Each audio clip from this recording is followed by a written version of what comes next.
Muvattupuzha മുറിക്കൽ bypass പദ്ധതിയുടെ നിർമ്മാണം 1 വർഷം കൊണ്ട് പൂർത്തിയാക്കുമെന്ന് മൂവാറ്റുപുഴ എംഎൽഎ മാത്യു കുഴൽനാടൻ.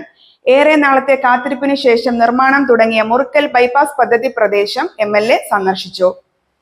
ഏറെ നാളത്തെ കാത്തിരിപ്പിന് ശേഷം നിർമ്മാണം തുടങ്ങിയ മുറിക്കലിലെ ബൈപ്പാസ് പദ്ധതിയുടെ നിർമ്മാണ പ്രവർത്തനങ്ങൾ 1 വർഷം കൊണ്ട് തന്നെ പൂർത്തീകരിക്കും. മൂവാറ്റുപുഴ മണ്ഡലത്തിലെ ഒരു പ്രധാന പദ്ധതി കൂടി യാഥാർത്ഥ്യത്തിലേക്ക് അടുക്കുകയാണെന്ന് പദ്ധതി പ്രദേശം സന്ദർശിച്ച ഡോക്ടർ മാത്യു കുഴൽനാടൻ എംഎൽഎ പറഞ്ഞു.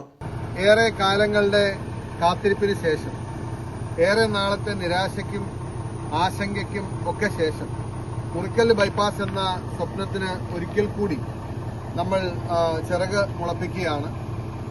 ഏറെക്കാലമായി പരിശ്രമിച്ചു വരുന്ന, ഏറെക്കാലമായി മുടങ്ങിക്കിടക്കുന്ന, ഏറെക്കാലമായി നമ്മളെല്ലാവരും ചേർന്ന് പരിശ്രമിക്കുന്ന മുറിക്കൽ ബൈപ്പാസിന്റെ പുനർനിർമ്മാണം അല്ലെങ്കിൽ നിർമ്മാണ പ്രവർത്തികൾ ആരംഭിക്കാൻ പോകുന്നതിന്റെ ഭാഗമായിട്ടുള്ള 2 പ്ലാൻ ഇറക്ഷനാണ് ഇപ്പോൾ ഇന്ന് നടക്കുന്നത്.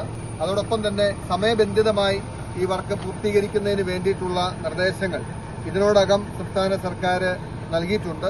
ഊരാളുങ്കൽ ലേബർ കോൺട്രാക്ട് കോഓപ്പറേറ്റീവ് സൊസൈറ്റിക്കാണ് പദ്ധതിയുടെ നിർമ്മാണ ചുമതല. 2025 ഏപ്രിൽ മാസത്തിൽ ടെൻഡർ നടപടികൾ പൂർത്തിയാക്കിയെങ്കിലും ഊരാളുങ്കൽ പദ്ധതിയുടെ കരാർ ഒപ്പിടാത്തതിനാൽ പദ്ധതി വൈകുകയായിരുന്നു. അലൈൻമെന്റും രൂപരേഖയും തമ്മിലുള്ള വ്യത്യാസമാണ് പദ്ധതി ആദ്യം വൈകിപ്പിച്ചത്. തുടർന്ന് പദ്ധതിയുടെ രൂപരേഖയിൽ സമ്പൂർണ്ണമായ മാറ്റങ്ങൾ കൊണ്ടുവന്നു. വളവുകൾ നിവർത്തിയും സമാന്തരമായി പാലം നിർമ്മിച്ച് 4 വര പാതയാക്കിയും നീരൊഴുക്കുകൾ തടസ്സപ്പെടാതെയിരിക്കാൻ കലുങ്കുകളും പുതിയ സ്പാനുകളും ഉൾപ്പെടുത്തിയുമാണ് പദ്ധതിയിൽ മാറ്റങ്ങൾ വരുത്തിയത്.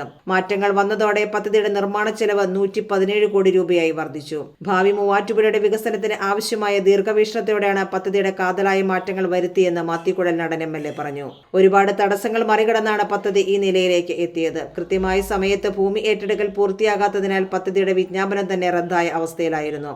അപ്രോച്ച് റോഡുകളുടെ നിർമ്മാണത്തിന് വേണ്ടിയുള്ള ഭൂമി മുഴുവനായി ഏറ്റെടുക്കാൻ കഴിയാത്തതും ഏറ്റെടുത്ത സ്ഥലത്ത് തണ്ണീർത്തട വയൽ സംരക്ഷണ നിയമപ്രകാരം റോഡ് നിർമ്മാണത്തിന് അനുമതി ലഭിക്കാത്തതും പദ്ധതി അനിശ്ചിതാവസ്ഥയിലാക്കിയിരുന്നു. തുടർന്ന് പദ്ധതിക്ക് വേണ്ടിയുള്ള സാമൂഹ്യ ആഘാത പഠനം നടത്തുന്നതിനായി വീണ്ടും വിജ്ഞാപനം പുറത്തിറക്കി. അതിനുശേഷം വീണ്ടും ഭൂമി ഏറ്റെടുക്കുന്നതിനായി 11/1 വിജ്ഞാപനം പൂർത്തിയാക്കി. പദ്ധതിയുടെ നടപടിക്രമങ്ങൾ ആദ്യഘട്ടം മുതൽ പുനരാരംഭിച്ചു. Rajagiri college of social studies ആണ് പദ്ധതിക്ക് വേണ്ടി സാമൂഹ്യാഘാത പഠനം നടത്തിയത്.